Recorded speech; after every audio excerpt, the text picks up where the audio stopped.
Buenos días, un gustazo como siempre. Bueno, para nosotros también, Alberto. Bueno, a ver, hay un tema bien interesante que hacía tiempo que no lo tratábamos, lo habíamos hablado con otros de nuestros invitados, pero tú habías presentado un proyecto de ley al respecto de personas ausentes. Y mirá qué tema interesante este. Sí, es un tema realmente muy inquietante.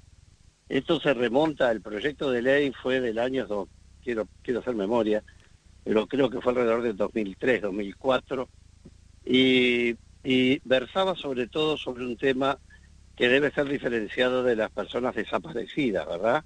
Que es el tema de todo el periodo dictatorial y las personas desaparecidas, que es otro capítulo distinto. Exacto. Lo que existe en el mundo, de distinta naturaleza, pero vamos a verlo por hemisferios y por zonas, pero así rápidamente existen varios mecanismos por los cuales el Estado de pronto toma conciencia de que hay personas que se ausentaron de su vida común, de su vida corriente, de sus lugares habituales.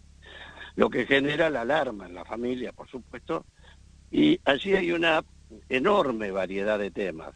Desde jóvenes que tienen problemas en su casa y se juntan y se van de viaje por allí y logran pasar porque ya tienen mayor de 18 años o lo que fuera, y las cantidades son impresionantes.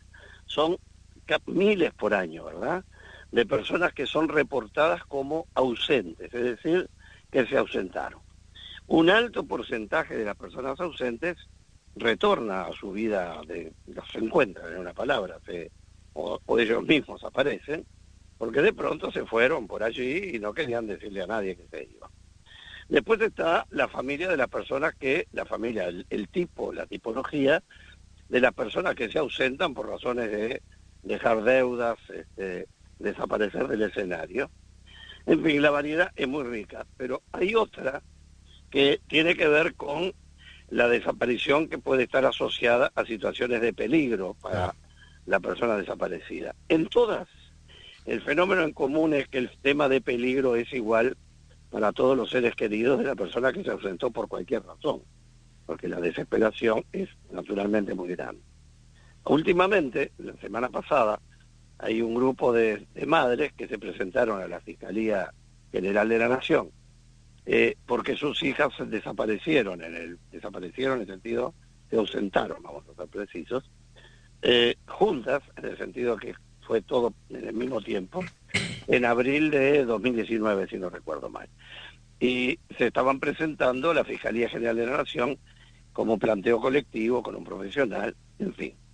Cuando nosotros tomamos contacto de este tema, ya hace muchos años y en otro contexto internacional, realmente nos alarmó porque justo estábamos trabajando en ese organismo que es las Naciones Unidas, el tema de delito organizado, tráfico de personas, tráfico de órganos, abusos sexuales, esclavitud en algún momento en algunas partes del mundo, con sistemas muy terribles. Uruguay conoció este mecanismo que llevó a prisión a mucha gente que eran engañados, que mejor dicho, gente que engañaba y se llevaba a mujeres jóvenes, muchachas, con panoramas maravillosos de desfiles y modelos a Europa o a otros países desarrollados, y ahí luego se les quedaban con los pasaportes, entraban las dificultades, se asocia mucho con el tema del consumo de drogas muchas veces, y ahí con las primeras operaciones que las involucraban en fenómenos sexuales,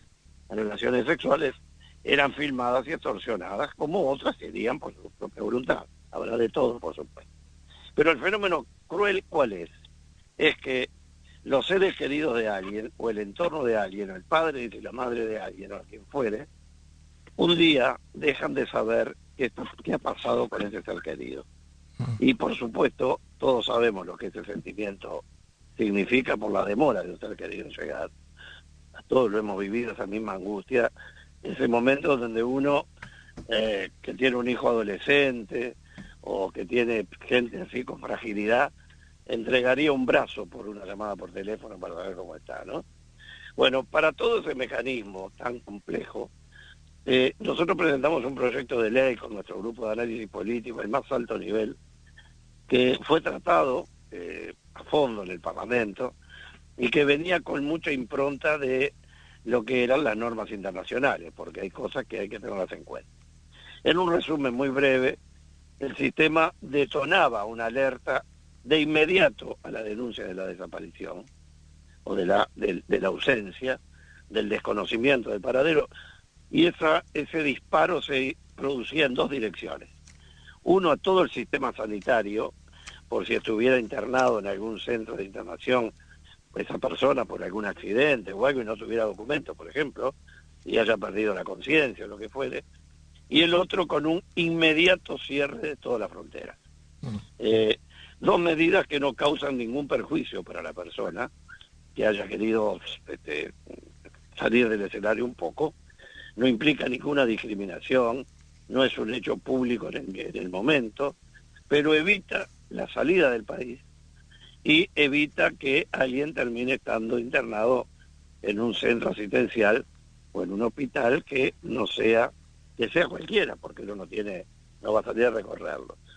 Ese sistema está complementado con un mecanismo de cooperación internacional muy fuerte que ya empieza a desarrollar, a medida que pasan los días, un sistema integrado que integra varias operaciones a realizar con distintos organismos de gobierno, que por supuesto Policía e Interpol en primera línea, pero que naturalmente tienen una escalada que termina con ese mecanismo que ustedes habrán visto todos de algún modo, que por ejemplo se pone el rostro de la persona que se está buscando porque no se encuentra en la bolsa de leche, en la caja de un producto que no compra, que se obliga en definitiva a las empresas comerciales a que pongan esa fotografía.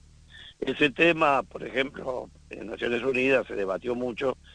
Estados Unidos, por ejemplo, habían algunas voces que decían que esto podía implicar una discriminación para la persona buscada, pero finalmente hubo un consenso unánime de que en realidad no se le estaba acusando de nada, se le estaba tratando de encontrar, y si se encontraba, se encontraba. Después de todo, hay una actitud voluntaria de no hacer una llamada para decir me fui, ¿verdad? Que cambiaría toda la historia. Increíblemente o no, pero como suele pasar en la vida parlamentaria, los proyectos entran, se trató y se comenzó a avanzar, y un día el ministro del Interior de entonces me habló, y allí con Parrado, que estaba con ese tema en el Ministerio del Interior, sí, no con este tema, sino con otros temas, me vinieron a ver a los efectos de cómo podían adaptar sin la ley un mecanismo. Por supuesto que colaboramos fuertemente y se crea una unidad especial en la policía a partir de eso, y por supuesto que no era la ley. Después se puso algún artículo. La ley tenía una organicidad como proyecto que no tiene el hecho de disposiciones más sueltas. Yo no estoy diciendo que la ley era la panacea. Lo que digo es que uno de los grandes problemas de la legislación parlamentaria, que pasó igual con la Comisión Nacional de Bioética, es que necesariamente un proyecto estructurado con un criterio completo de integralidad y armonía normativa termina luego siendo mezclado con otros en una especie de recorte y pego, y bueno, que el caballo termina siendo camello, ¿no? Bueno. Pero de todos modos tiene cuatro patas y camina. Hoy tenemos un sistema que yo insisto, creo que no tiene que haber lapso ninguno, no debe tener que pasar ninguna cantidad de tiempo para que esas dos alarmas inmediatas que son cierre de frontera y averiguación, hoy que todo es digital, que todo es internet, que todo es virtual, con una red como pocos países del mundo tienen, en América casi nadie, sacar una alerta con respecto a una persona con su foto y sus características físicas para que no pueda pasar la frontera ni pueda estar internada en algún lugar o esté en alguna situación de algunos centros donde se le reportaría, incluso con un acceso a una página web donde todo el mundo pueda tener acceso. Se recuerdan que a veces ustedes, los comunicadores sociales, hacen avisos sobre estas cosas. Bueno, esto institucionalizado, y tiene otro factor que es el que quiero dejar redondeado, querido Iván, y que es que muchas veces se puede dar el tema de la experiencia de la gente más joven, muchachos jóvenes, que con una intención de ejercicio de la libertad, que la libertad es ese desafío que hay que ejercitar, terminan yéndose por allí a pasear. Y bueno, muchas veces esos grupos son detectados por organizaciones que se dedican a eso y fragilizados. Y en ese sentido son cooptados o captados de distintas formas, que en algunos casos hemos tenido historias muy tristes, ¿no? Es decir, situaciones de personas de muchachos que salieron en una especie de aventura, ni digo en este mundo de las redes sociales, donde se coordinan actividades por redes sociales, o la explotación a través de justamente los medios virtuales de comunicación, como pueden ser cualquier correo electrónico, lo que venga. Y bueno, y eso genera un enorme problema, porque muchas veces ese engaño hace que estas personas que no tienen la prevención y la experiencia hasta llegan a considerarse enamorados del interlocutor que nunca vieron, y terminan accediendo a salir hacia lugares de encuentro que naturalmente fragilizan cuando se trata de estructuras que se dedican a esto. En Uruguay no tenemos una epidemia de situaciones críticas, tenemos una epidemia de situaciones de personas que están desconocidas en su paradero. Yo lamentablemente, como esto todo de estas horas, no he tenido oportunidad de chequear en el Ministerio cuál es el número hoy de personas, pero sería una preciosa investigación periodística, porque seguramente se van a alarmar, porque son números que uno no piensa.